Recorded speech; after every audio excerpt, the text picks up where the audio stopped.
Okay, so let's get into our presentation for today. Again, this is Niddah Part 2, the Torah of Niddah, Torah Niddah.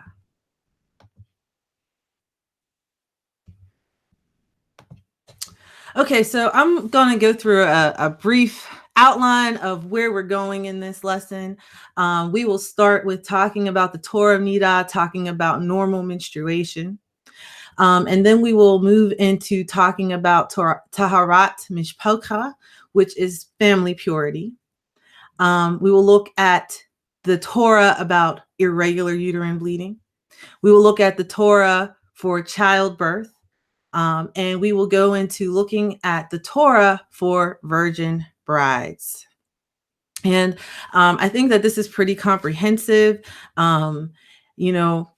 If there's any other areas, you can respond in the comments, and we can have a follow-up video about that.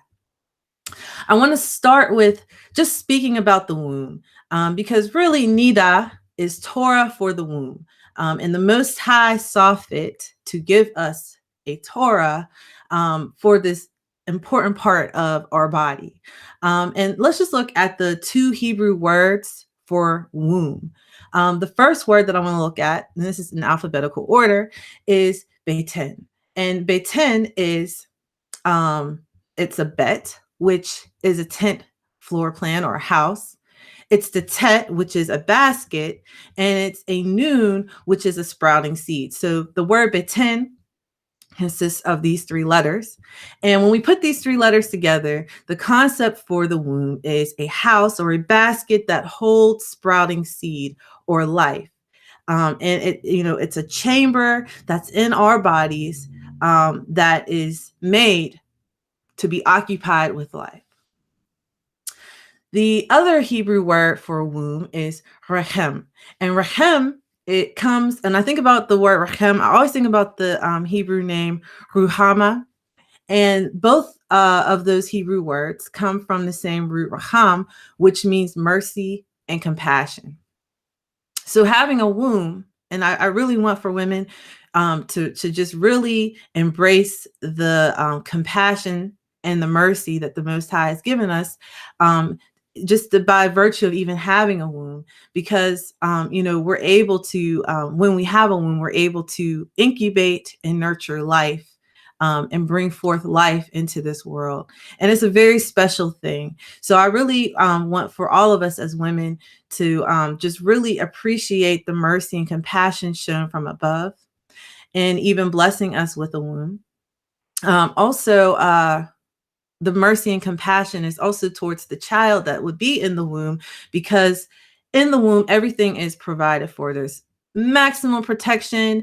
Don't have to worry about eating, don't have to worry about breathing. The baby is fully nurtured and protected and secure. And that is all within this little chamber that is in our bodies. And also with having this chamber and having this potential makes the Torah of Niddah necessary. So let's look at normal menstruation. We're going to start here looking at the Torah. We're in Leviticus chapter 15, verses 19 through 24. And I'm going to start reading. When a woman has a discharge, when she's ZAVAH, if her discharge in her body is blood, she shall continue in her menstrual impurity or Niddah for 7 days, and whoever touches her shall be unclean until evening. Everything also on which she lies during her menstrual impurity shall be unclean, and everything on which she sits shall be unclean. And anyone who touches her bed shall wash his clothes and bathe in water and be unclean until evening. And whoever touches anything on which she sits shall also wash his clothes and bathe in water and be unclean until evening, whether it be on the bed or on the thing on which she is sitting. When he touches it, he shall be unclean until evening. And if a man actually lies with her so that her menstrual impurity is on him, he shall be unclean 7 days, and every bed on which he lies shall be unclean. So let's break this down into pieces here, looking at normal menstruation. The onset of uncleanness, according to these verses, is when the blood discharge begins, or when the woman's period begins. And the duration of uncleanness is 7 days, starting when the bleeding begins, okay? And we begin our days from sunset to sunset. So if you start your cycle at night, your time of being unclean will be slightly longer than if you started during the daytime. Because when you're in the daytime, you're closer to sunset. So, and closer to that first day being over. Let's look at what makes you clean again. And for normal menstruation, what makes you clean again is simply time. After 7 days, if the bleeding has stopped in those 7 days, you are considered tahar or clean. And you don't have to do anything but wait for 7 days to be clean, according to the Torah. Now, when we're looking at Niddah, when we're looking at normal menstruation, we can see that the uncleanness, or the tameh, that is a result of Niddah is transferable both to objects, through objects to other people, and directly to other people. Okay, so the Torah says that anyone who touches a Niddah woman is unclean until sunset. According to the Torah, anything that the woman who's in Niddah lies or sits on becomes unclean. So she transfers the uncleanness to these inanimate objects.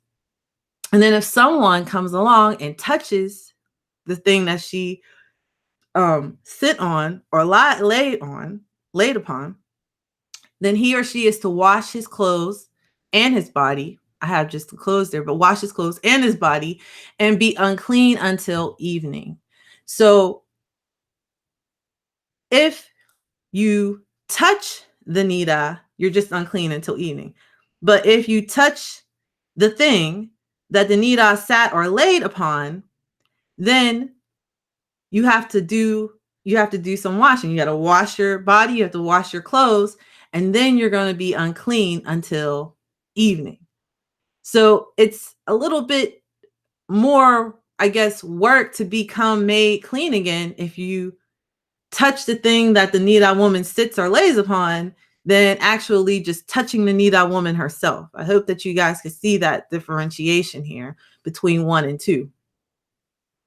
Now, a man will actually become Niddah. So Niddah isn't just a status for women. A male can become a Niddah if he accidentally has sex with a menstruous woman, with his wife who is on her cycle. And, we will look at the verses, I believe, on the next slide on why this has to be unintentional. But if he becomes Niddah, then he himself is unclean for 7 days. And all the Niddah laws apply to him. And a passage of time is all that's going to be required for his purification. So we're going to talk about why, if there was relations between a husband and a wife and the Niddah got on him, the blood got on him, then it was an accident. And this is a Hebrew concept that we call TAHARAT, HAMISHPACha, or family purity. And it is the name for 2 Torah commandments regarding abstinence while Niddah.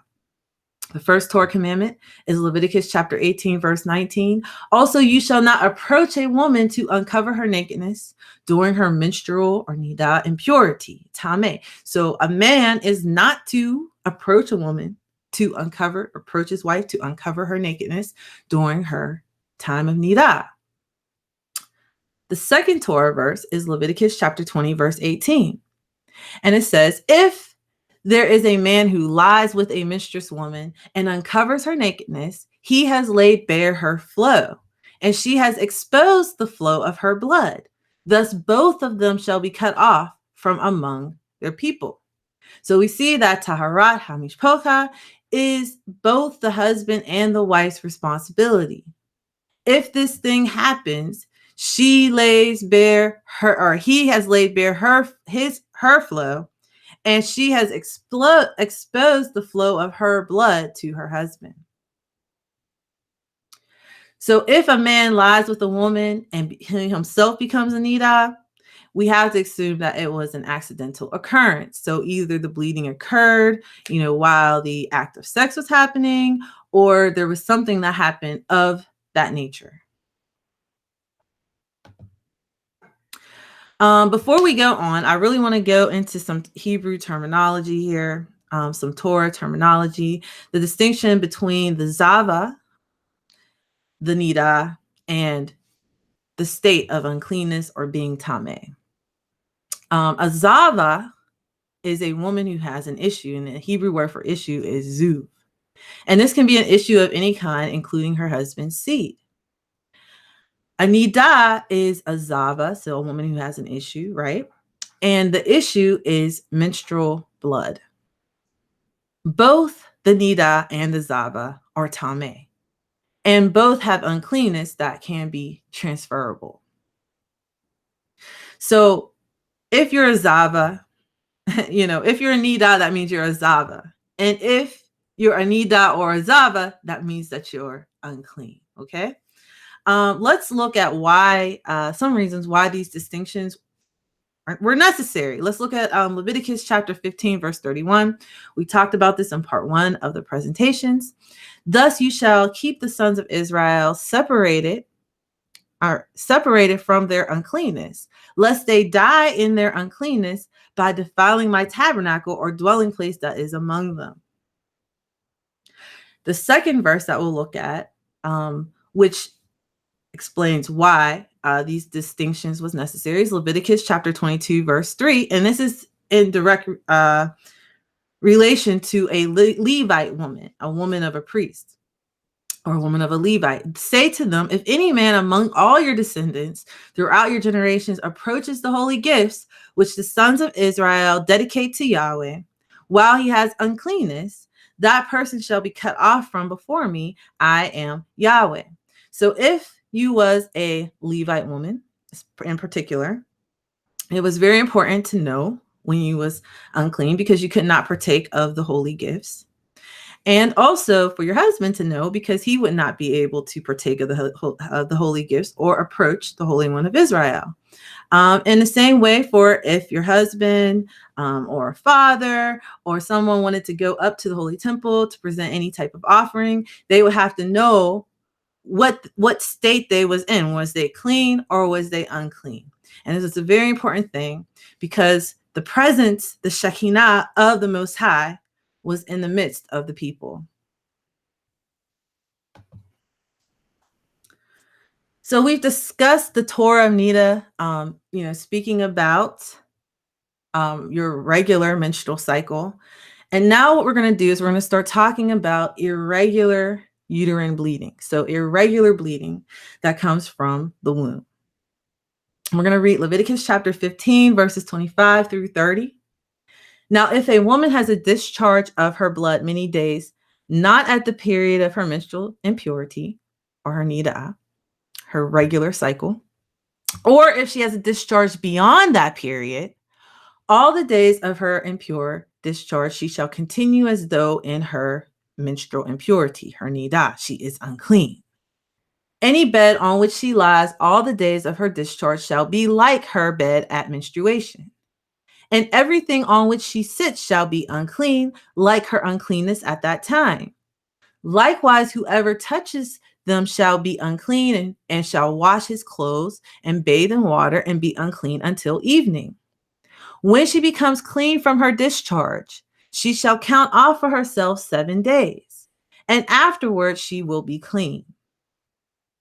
Then on the 8th day, she shall take for herself 2 turtle doves or 2 young pigeons and bring them into the priest to the doorway of the tent of meeting.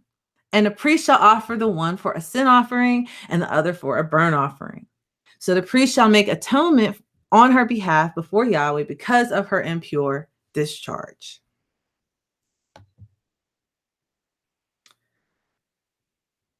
So a woman with uterine bleeding outside of her menstrual cycle is technically a ZAVAH, or a woman with an issue. The issue here is blood, and the Torah says that she is like unto a Niddah.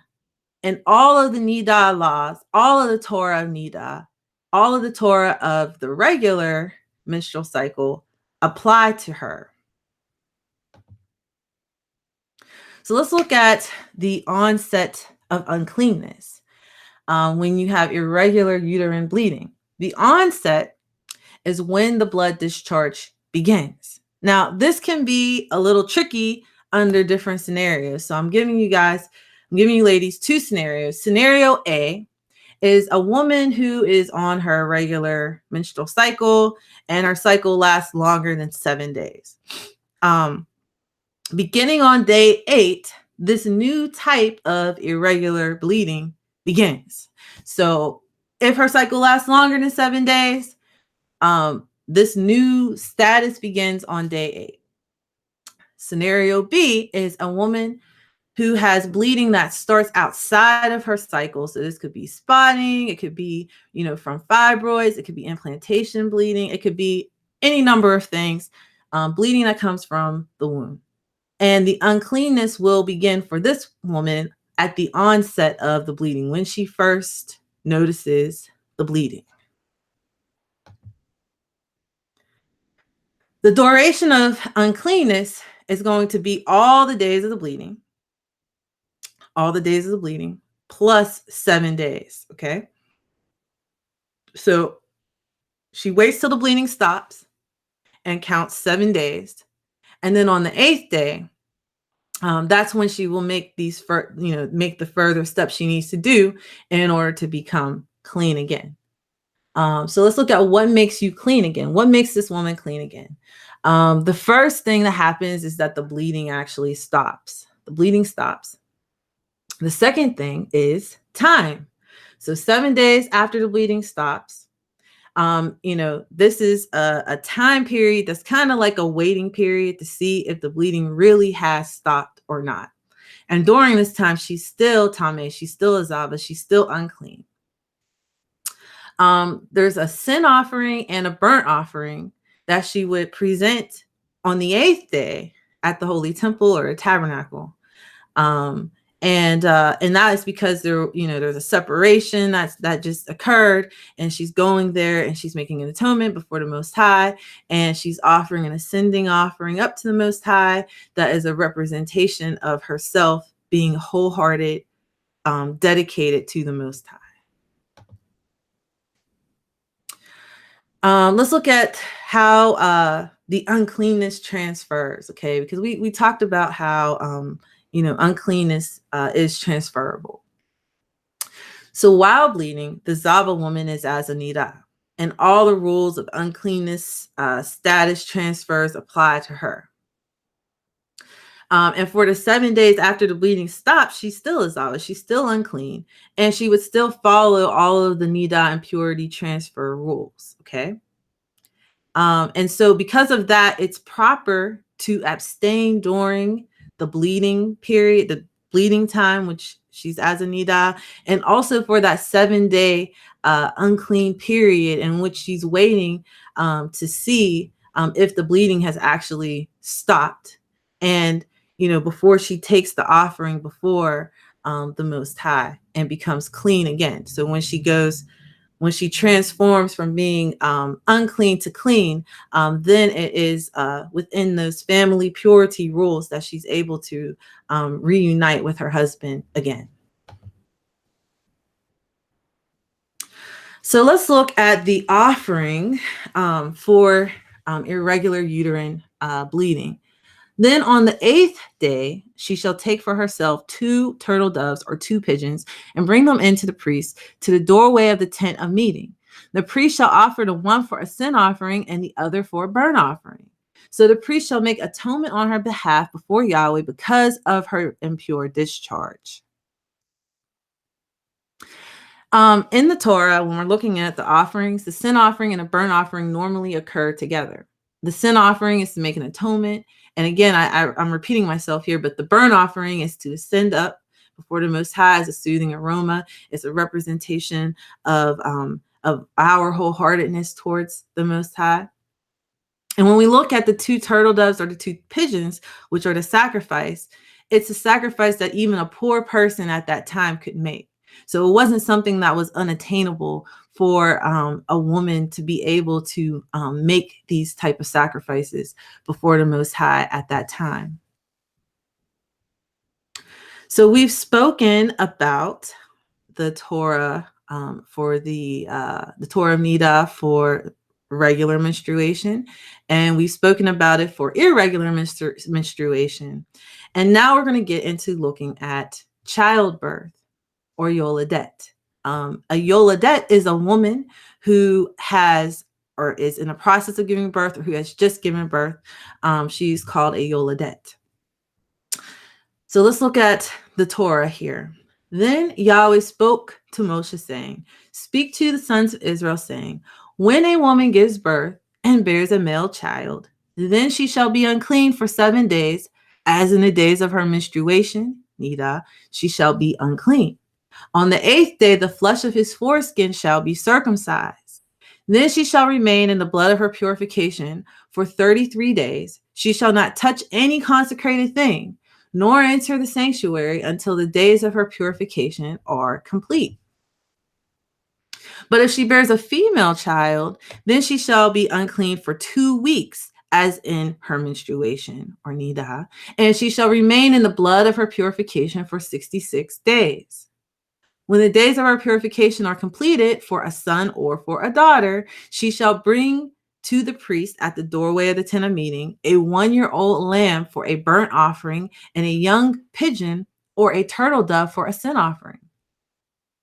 Then he shall offer it before Yahweh to make atonement for her, and she shall be cleansed from the flow of her blood. This is the law for her who bears a child, whether a male or a female. But if she cannot afford a lamb, then she shall take 2 turtle doves or 2 young pigeons, the one for a burnt offering and the other for a sin offering. And the priest shall make atonement for her, and she shall be clean." That was Leviticus chapter 12, verses 1 through 8. So let's talk about the Torah for the YOLEDET. The onset of uncleanness is birth. The onset of uncleanness is birth. And the duration of uncleanness for sons is 7 days of Niddah plus 33 days of this classification called blood of purification. For daughters, it's 14 days of Niddah plus 66 days of the blood of purification. Now, this is going to be true for both women who have a vaginal birth and women who have a C-section, because in both cases, there's going to be blood that is going to come from the uterus out.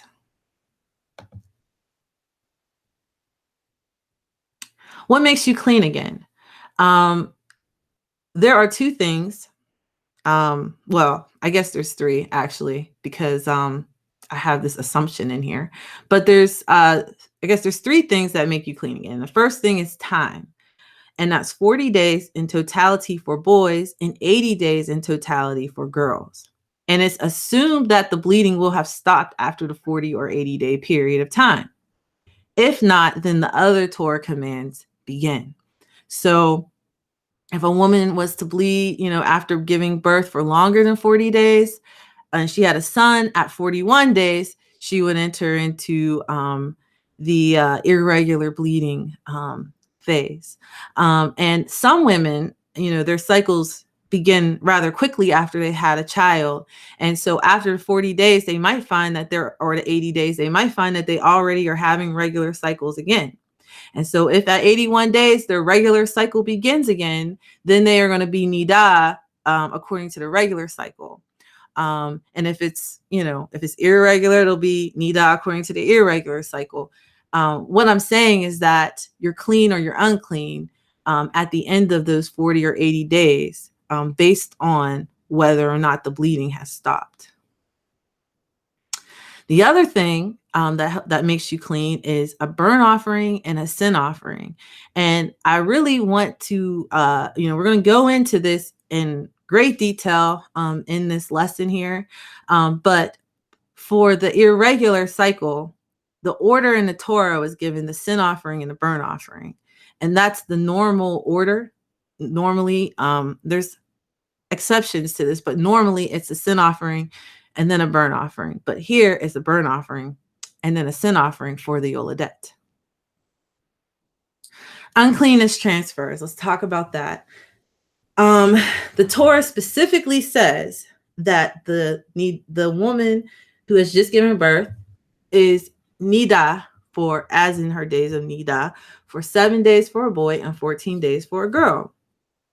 And then after that follows this blood of purification, in which she's unclean. She's a ZAVAH. She's still Tame for 33 days for a boy and 66 days for a girl. Let's just talk about the blood of purification, the Demei TAHARAT. It is a time after the initial Niddah period, the initial 7 or 14 days, that the woman remains unclean. So it's a period of time, just like that 7-day period for the woman with the irregular bleeding. It's a period of time, it's an elongated period of time after birth in which she remains unclean. And this period of time is not based on whether or not the woman is still bleeding after childbirth. It's based off of solely the sex of the child. For males, if it's a male child, it's 33 days. If it's a female child, it's 66 days. So it's not like if the woman stops bleeding after, 20 days, she's fine. If she had a boy, no, you're going to wait, all these days.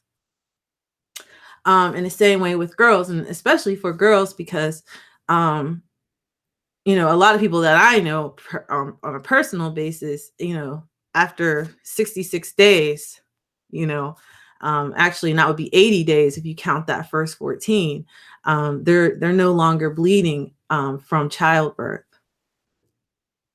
The woman is considered Tame or ZAVAH for this time period. So she's unclean until she brings an offering to the Most High. And let's look at the verses to see this. When the days of her purification are completed, so when the days, the blood of her purification are over, for a son or for a daughter, she shall bring to the priest at the doorway of the tent of meeting a 1-year-old lamb for a burnt offering, and a young pigeon or a turtle dove for a sin offering. Then he shall offer before Yahweh and make atonement for her, and she shall be cleansed from the flow of her blood. This is the law for her who bears a child, whether a male or a female. But if she cannot afford a lamb, then she shall take 2 turtle doves or 2 young pigeons, the one for a burnt offering and the other for a sin offering, and the priest shall make atonement for her, and she will be clean. So you can see that after she makes this offering, this is when her status is, her status is transformed from being unclean to being clean. So when we talk about family purity of the YOLEDET, because the woman is unclean for this entire period of time, this entire 40 days for boys and this entire 80 days for girls, it's proper for a married couple to abstain for the entire period of time.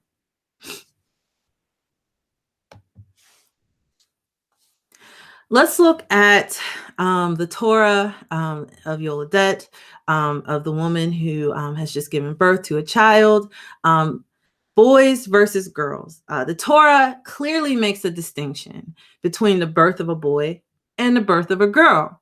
In fact, the woman is unclean for double the amount of time if she has a girl as opposed to if she has a boy. And, the Torah does not, there's many theories, there's many thoughts, there's many opinions on this difference.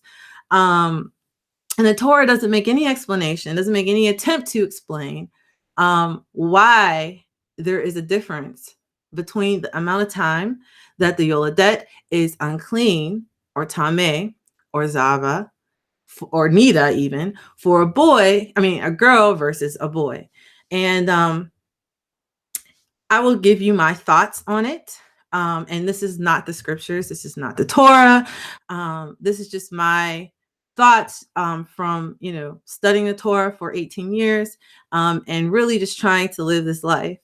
And, my thoughts on it is that the time is actually the same for all children. So 14 days of Niddah and 66 days of the blood of purification. However, it's shortened by half because of the 8th day circumcision. So we see that Niddah ends on the 8th day when a woman has a male child. And that 8th day, the Torah clearly says, is when he is circumcised. It's clearly written in the Torah of the Niddah YOLEDET. So it's clearly written in these verses. So you don't have to look too far to see. It says that the son is circumcised on the 8th day. So that is an act of obedience. When a child, see the sign of the covenant, circumcision is a sign of the covenant. That has absolutely nothing to do with the child. An 8-day-old baby is not thinking about circumcision. It's definitely going to be the mother and the father who are thinking about the circumcision. And it's an act of obedience on their part. So my perspective, at least, is that the whole unclean period is cut in half because of the circumcision, because of that act of obedience. The time of separation is shortened. And I could be wrong. So I'm just putting it out there. And you can either accept it or reject it or include your thoughts in the comments. Okay, so let's look at the offerings of the YOLEDET, because I really find this to be quite interesting. Leviticus chapter 12, verse 6 says, when the days of her purification are completed, for a son or for a daughter, she shall bring to the priest at the doorway of the tent of meeting a 1-year-old lamb for a burnt offering and a young pigeon or a turtle dove for a sin offering. With childbirth or YOLEDET, we come across the interesting necessity to bring forth an offering to be cleansed. Okay. And a common question that a lot of women and a lot of men ask is, why would a YOLEDET, why would this woman who has just given birth need to bring a sin offering when she's fulfilling the first commandment given to mankind? The Most High told mankind to be fruitful and to multiply in Genesis 1, verse 28. So why would it be that she would have to bring an offering after giving birth to a child, which is, fulfilling the commandment of the Most High, the first commandment of the Most High? And, the Torah, it does not explain the need for an offering. It does not say, this is why or anything like that. And we just read the verses. However, we can perhaps glean some measure of understanding when we look at the reverse order of the offerings for purification. And this is something that I really, when I'm looking at this, it's a little bit, I can really see it here, and I'm not saying that, this explanation necessarily is, in the Torah. It's not what the Torah literally says, but it's something that I'm looking at the Torah and I'm asking, why? And I'm kind of seeing this in the way that the offerings are presented for purification. So the YOLEDET is cleansed by bringing a burnt offering and a sin offering. And normally the Torah, as what we saw with the woman with the irregular flow, normally the Torah lists the sin offering first. The sin offering is, there's separation. So you make an atonement to Yahweh and you come into right standing with him. And then you offer the burnt offering, which is you drawing near to him. It's you representing your own wholeheartedness via the whole burnt offering. And as you giving the Most High a soothing aroma, an ascending offering that goes up before his nostrils as a soothing aroma. So when I'm looking at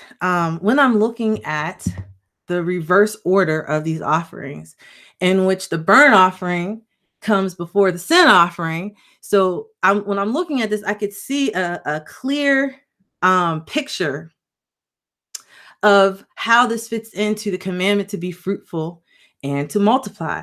Because giving birth is perhaps, as a woman, our ultimate expression, an act of obedience and worship to the Most High. Because his first commandment, his heart in all of this, of creating mankind, was so that we would be fruitful, was so that we would multiply. And he created us with this in mind. He created this chamber, this room that's in our bodies, right? This room that is supposed to be filled with seed. Remember, we talked about that, Pt2. We talked about that compassion and that mercy that he shows towards his people, that he shows towards the next generation, that this is all through, childbirth, right? So normally a person is separated from the Most High because of his sin. And so he got to deal with that first. He got to deal with this carnality thing first. He got to say, okay, I'm going to give my sin offering. I'm going to deal with my carnality. I'm going to make it right with the Most High. And then I'm going to give this burnt offering up to him. And I'm going to reaffirm my dedication to him. And I'm going to show that I'm wholehearted in this thing. That my sin is behind me. The separation is behind me. And now I'm coming before the Most High wholeheartedly. But the YOLEDET presents the burnt offering first because the reason of her separation wasn't carnality. The reason of her separation was wholehearted obedience to the Most High. She fulfilled that first commandment to the Most High. And because she fulfilled that first commandment to the Most High, there was a separation that was a necessary separation that occurred. So she presents her offering and saying that, this is all of me, this is me giving myself unto you and unto your command and unto your will and unto your good pleasure and unto your way. And then she will present the sin offering because that obedience that she had produced a necessary separation. The Most High does not play. He separates between the clean and the unclean. And so, in her fulfilling this act of obedience, because there was this flow of blood that produced a separation. And so therefore she brings the sin offering in order to, because there was that separation. I hope that I explained that well enough. And if there are any questions about that, again, we have comments. You can write in the comments. So we're going to move on. We're going to look at the Torah for virgin brides. And this is another common question that I have been asked. What does the Torah say regarding bleeding from the hymen on the wedding night? What does the Torah say about that? Well, the Torah doesn't directly mention the uncleanness that results from when that membrane is stretched at the consummation of marriage. It does not directly speak to that. But we can see a couple things here. We could see that in Deuteronomy chapter 22, verses 13 through 19, that in Torah times, a garment with the hymen blood would be saved by the bride's father as a token of his daughter's chastity. And it would be used in court if the son-in-law ever tried to slander his daughter's honor. If his son-in-law ever tried to say, I didn't marry a virgin, the father of the bride would have this garment that would have this blood on it to show that his daughter was indeed a virgin. And one of the things I want to talk about this blood from the hymen is that it's not from the womb. It's not from the uterus. It's from the upper vagina, but it's not from within the womb. So is the virgin bride, is she a Niddah? Is she a ZAVAH? What is she?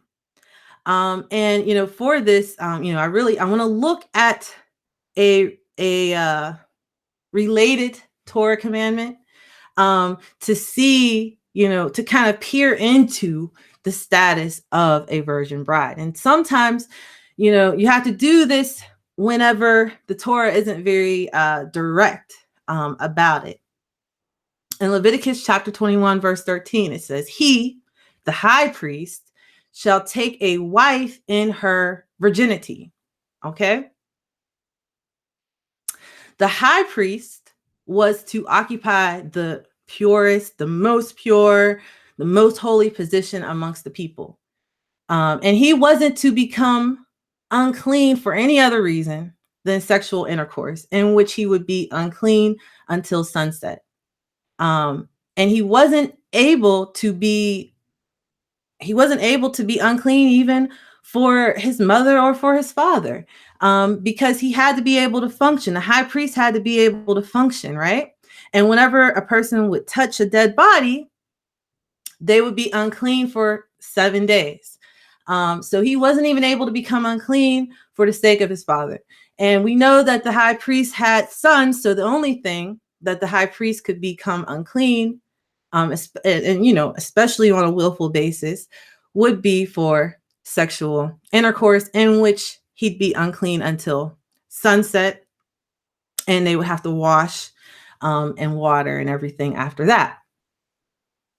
Now, if a virgin bride has this blood that comes from her hymen, and if she was Niddah, and the priest, the priest came into contact with that blood on his body, right?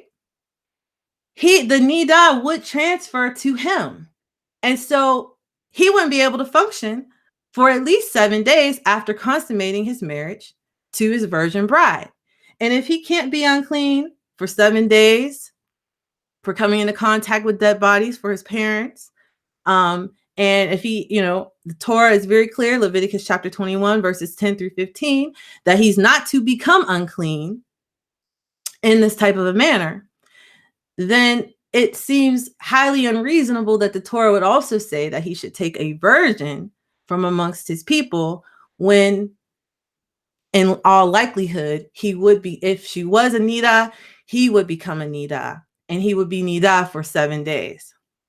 So because of this, I tend to believe that the hymen bleeding, that small amount of blood that may come, doesn't even always come, from the hymen, isn't Niddah, and that you would follow the normal Torah for sexual relationships that is given in Leviticus chapter 15, and I'm coming here to see where that's at. I'm looking in my scriptures right now. So it's Leviticus chapter 15, verse 18, where it says, if a man lies with a woman so that there is seminal emission, they shall both bathe in water and be unclean until evening. So, and because the priest it's commanded of him to only take a wife in her virginity. For me, whenever I'm looking at it, that means that the virgin bride is a normal ZAVAH. And of course, the high priest would be a normal ZAVAH, and they would have to bathe in water and be unclean until evening. And I said also the fact that this unclean cloth is kept as a token of virginity shows that the blood of the hymen wasn't at that time regarded in such a strong manner and disdain as, and we see this in the Torah, they call it filthy rags, which would be the rags that would contain the Niddah blood. And, if the father was keeping this thing and bringing it out whenever, if there's anything that happened, it wasn't regarded with such disdain. It was actually regarded as a token, as as proof of something. And I actually had the verse right here. If a man lies with a woman so that there is a seminal emission, they shall both bathe in water and be unclean until evening. The man would be considered the Zav, and the woman would be considered the ZAVAH. So we're coming to the end of part 2 of our presentation. That was a lot of information, you know, and it's I read those scriptures very quickly, but I really recommend, you know, if you have any more questions, go back and read those verses. If you have any questions, you can ask them in the comments. And now that we've examined the Torah on Niddah, the Torah of Niddah, we're gonna have some more questions that we need to look at. You know, is this applicable for today? Is it possible to keep some of the aspects of Niddah in exile or in the diaspora? And what are the halachot or the traditions regarding Niddah? You know, all of these questions and more will be answered